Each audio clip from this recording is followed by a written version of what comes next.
Thank you for listening to this episode of Changes Big and Small.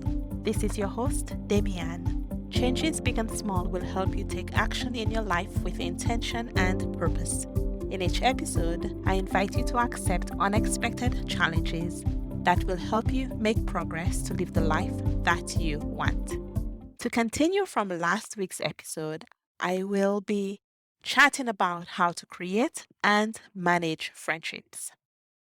Let's start with a quote from Emerson. Friendship is for aid and comfort through all the relations and passages of life and death.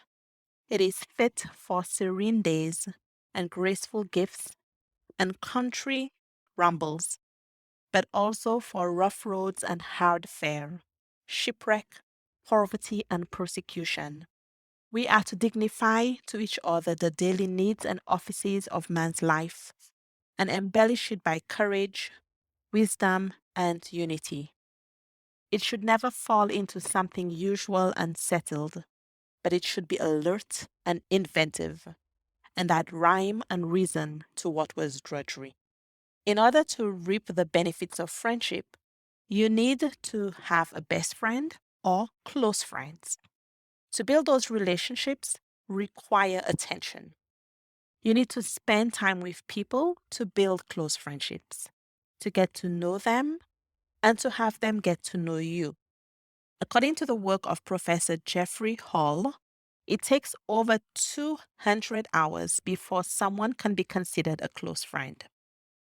Even moving from acquaintance to that next stage of friendship takes 40 to 60 hours. So we see that a crucial element of building a friendship is spending time together. The more pillars of friendship that you share with someone, the easier it is to develop that close friendship. So, what are the pillars of friendship? According to Dr. Robin Dunbar, there are 7 pillars of friendship: shared language, the location where you grew up or living in the same place, educational trajectory, so whether or not you have a little or a lot of education, whether you have formal or informal training, your interests and hobbies, what you spend time doing outside of work, your worldview, how you think about the world, your morals, your religion, your values, your sense of humor, and your music preferences. When you think about your friendships over the years, how do you feel about each of them? How many of the pillars of friendship do you share with your closest friends? You'll want to enjoy many activities around the pillars of friendship to be able to maintain a close relationship with a friend. The key here is that friendship takes communication and joint activities. Usually, this is a function of time as well, because the more time we're able to spend with somebody, the more opportunities we've had to spend time with somebody, the deeper the capacity is for the friendship. The psychologist Dunbar suggests that our brain can handle 150 relationships, but we can know the name of up to 1,500 people. This brings up an interesting question. How many of the people that you are connected to on Facebook or Instagram or Twitter would you actually consider friends? People who know you and who you know intimately. If we go back to that quote from Emerson, how many people are at that level of connection? Dunbar further asserts that we can only maintain 5 intimate friendships. While this may seem like a small number to you, it also illustrates that you have space in your life for more people than a spouse, and that you can make room for friendship even if you're married. Depending on your personality, the amount of effort required for creating and maintaining a friendship will differ. So, over our lifespans, you can think of busyness as a parabola, which affects the amount of time we have for our friends. In childhood and old age, we have the most time for friends. In the middle years, when people are busy with dating, having young children, and building families, there is less time for friendships. And so, depending where you are in your life, your pattern of friendship could differ. and it could be active, dormant, or commemorative. Active friendships are one where both friends are available to each other and the friendship is in progress. Dormant friendships have potential to become active again. At the moment, interactions are not frequent, but there is space for that to happen. Commemorative friendships, on the other hand, are where we consider somebody to still be a friend, but most of the connection is from a specific time and place in our history.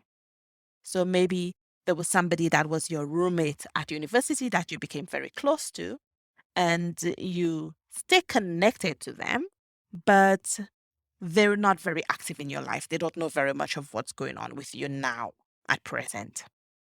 So, how can you create friendships? If that's something that you're interested in, what works? Well, there are three main friendship styles: independent, acquisitive, and discerning. If you have an independent nature, you tend to make friends wherever you go. People who are discerning are slower at making friends, but they build deep friendships that last for a long time. When it comes to friendship, acquisitive people are the most flexible. They keep in touch with old friends, but they also make friends wherever they go. How are you with making and keeping friends? Have you changed in the way that you make friends over the course of your life? It's interesting because I would describe myself as discerning, but when I discussed this podcast with a friend, she said that I'm acquisitive. I guess that's food for thought. And it would be interesting to see if you perceive yourself the same way that your friends do. I have friends that I have a lot in common with, but I also have friends that are very different from me. A few years ago, I was visiting a friend in Japan when she told me that she could never fully trust anyone who is not Christian like her.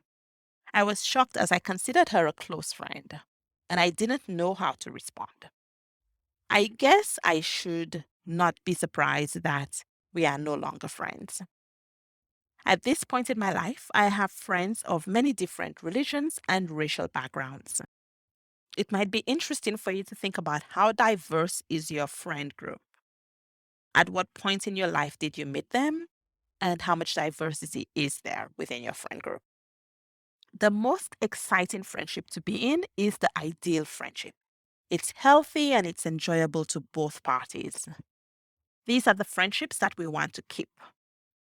Sometimes a friendship can change and become unhealthy, even deviant or problematic, or it can wane. Often friendships wane if we no longer have time or interest in maintaining them.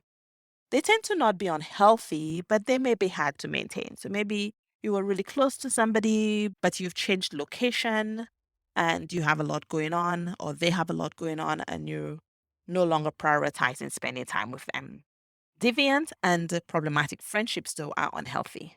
They may even be enjoyable, and that's what can make it difficult to dissociate from some of those friendships. Usually, in those friendships, you or the other person are being harmed psychologically or physically, or there may be a lack of balance or reciprocity. So, for example, you could be giving all the time, always doing something for the other person, and they're never available when you need help. Or it could be that there is some sort of destructive activity that you tend to do with somebody else. Maybe you're allergic to a particular type of food, but a friend always encourages you to eat it and you suffer afterwards. That would be an unhealthy friendship. Sometimes a friendship will start out being healthy and become unhealthy over time. It's important to evaluate your friendships to see where are they and are they still serving both of you. So here are some specific tips for building friendships. Join a class or group outside of the usual for you. Be vulnerable with people and have conversations besides just small talk or surface level conversations. Work on developing friendships with your acquaintances by intentionally spending time with them and doing activities with them. Invite them to things. Be the friend you want to have. Be dependable and loyal and caring, etc. Get in touch with old friends that you miss. Ask open ended questions when you meet somebody and invite the other person to open up to you as well. Your challenge for this week is for you to evaluate your friendships.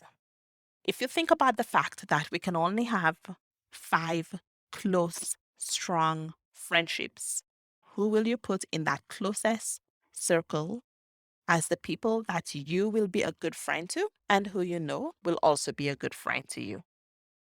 Once you've decided on those people, do the first action, which is to schedule some time with each of them.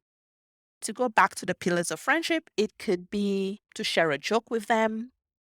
I guess we don't really make mixtapes anymore to share with people, but it could be, for example, a playlist that you want to share and discuss. You could get together and do a shared hobby. You could meet for a walk or something else that would be fun for both of you.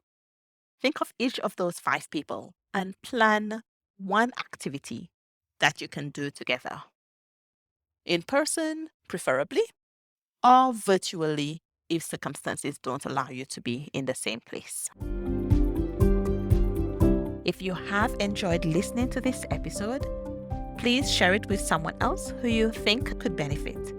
If you are an expert or know of an expert on friendship, have them reach out to me or nominate a guest by emailing me at contact@changesbigandsmall.com. If you have questions or would like to come on the show to talk about your friendships, I'm interested in hearing from you. Remember, change begins with one small step. Have a great week.